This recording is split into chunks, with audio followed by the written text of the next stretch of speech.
अमरीकी सदारती इंतखाब, Donald Trump को कमला Harris पर बरतरी हासिल। फॉक्स न्यूज़ के मुताबिक ट्रंप 205 वोटों के साथ आगे है, जबकि कमला हैरिस को 117 इलेक्टोरल वोट्स मिले। ट्रंप ने 52 और कमला ने 46% वोट हासिल किए।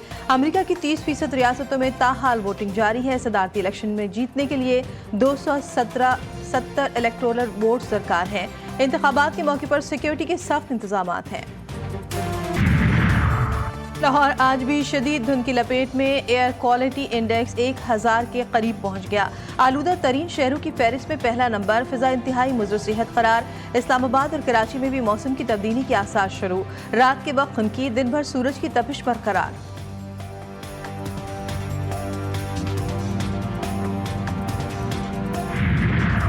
और एडिलेड ओवल ग्राउंड में प्रैक्टिस सेशन। कौमी खिलाड़ियों ने बैटिंग, बॉलिंग और फील्डिंग की जमकर प्रैक्टिस की। कौमी स्क्वाड कल दोपहर दोबारा प्रैक्टिस करेगा। पाकिस्तान और ऑस्ट्रेलिया के दरमियान वनडे सीरीज का दूसरा मैच 8 नवंबर को शेड्यूल।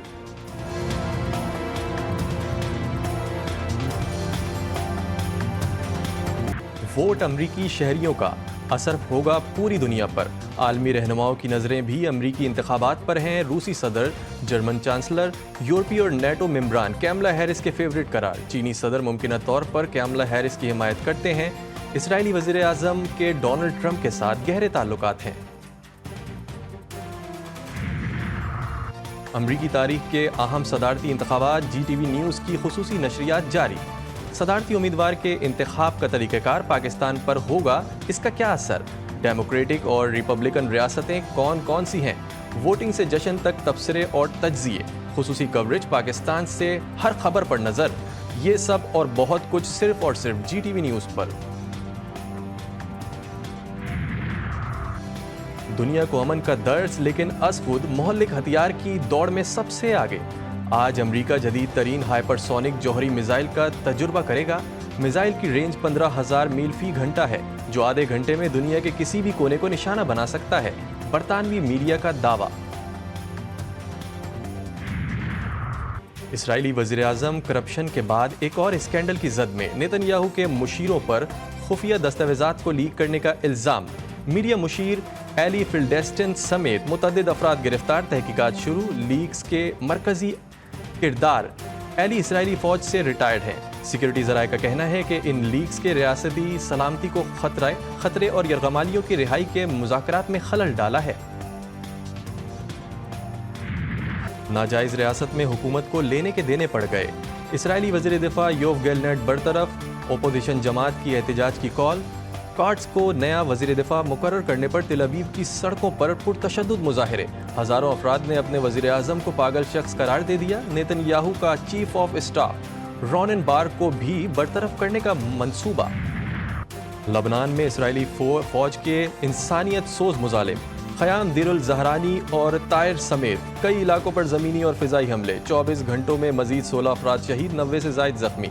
इसराइली ड्रोन हमले में एक मस्जिद भी तबाह।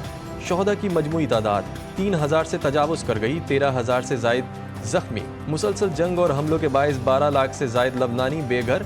रोज़ाना की बुनियाद पर 600 से ज़ायद शहरियों की नकल मकानी। गजा में इसराइली फौज की दहशतगर्दी। गजा पर शदीद बमबारी। 24 घंटों में 70 फ़लस्तीनी जान से गए। कमाल अदवान अस्पताल पर एक बार फिर हमला किया गया। शुमाली गजा पर भी सहूनी फौज के फ़िज़ाई हमले। बैतुल हया में भी दर्जनों फ़लस्तीनी लुक़मा अजल बने। शोहदा की मजमूई तादाद 43,391 हो गई। 1,22,000 से ज़ायद फ़लस्तीनी ज़ख्मी।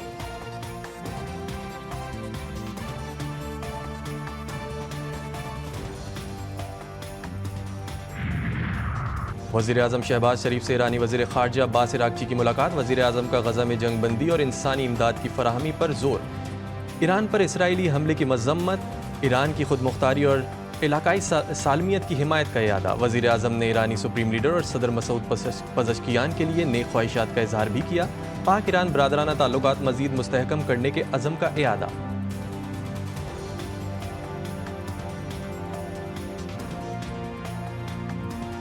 आला अदलिया में जजेस की तकर्री। चीफ जस्टिस की ज़ेर सदारत जुडिशल कमीशन का पहला इजलास। जस्टिस अमीनुद्दीन की सरबराही में 7 रुकनी आइनी बेंच तश्कील दे दिया गया।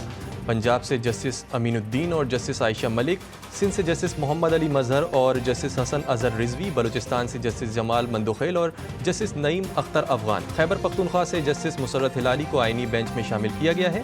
बेंच की तश्कील का फैसला 7-5 से किया गया। Chief justice Yahya Afridi, justice Mansoor Ali Shah, justice Munib Akhtar, Umar Ayub और शिबली फराज ने मुखालफत में वोट दिया।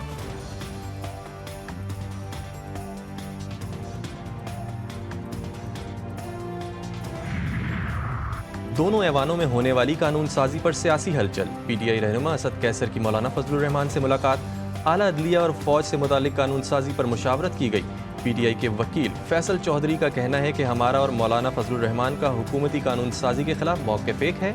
इस कानून साजी को गलत करार देते हैं। जिस तरह से आईनी बेंच बनाया गया वो अदलिया पर हमला है।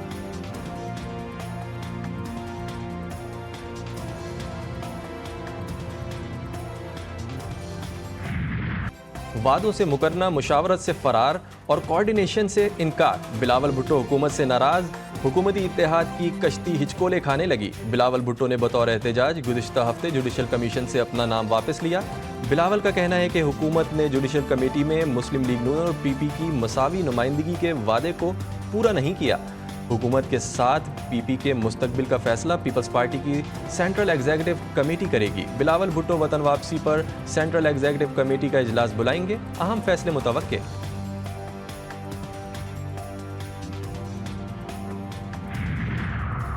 कराची के इलाके डिफेंस से खातून की लाश मिलने वाक़े में अहम पेशरफ्त। फ्रांसिक रिपोर्ट में खातून पर तशद्दुद का कोई निशान नहीं पाया गया।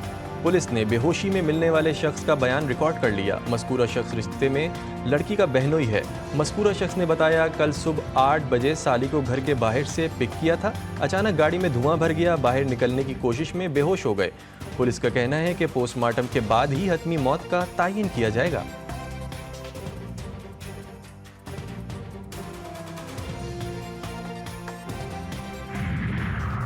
जनूबी वज़ीरिस्तान में नामालूम मुल्ज़िमान का कार पर रॉकेट लॉन्चर से हमला। मुल्ज़िमान की अंधाधुंध फायरिंग से पुलिस एहलकार समेत 3 अफराद जाँ बहक। लाशों को पोस्टमार्टम के लिए वाना अस्पताल मुंतकिल कर दिया गया। पुलिस ने मुल्ज़िमान की तलाश और तहकीकात शुरू कर दी। पसंद की शादी करना नौजवान जोड़े को महंगा पड़ गया। लाड़काना के बैतुल माल कॉलोनी में मुसल्लह अफराद की फायरिंग से मियाँ बीवी कत्ल। दोनों ने कुछ अरसा कबल पसंद की शादी की थी। कत्ल की वारदात के बाद मुल्ज़िमान फरार। पुलिस ने तहकीकात शुरू कर दी।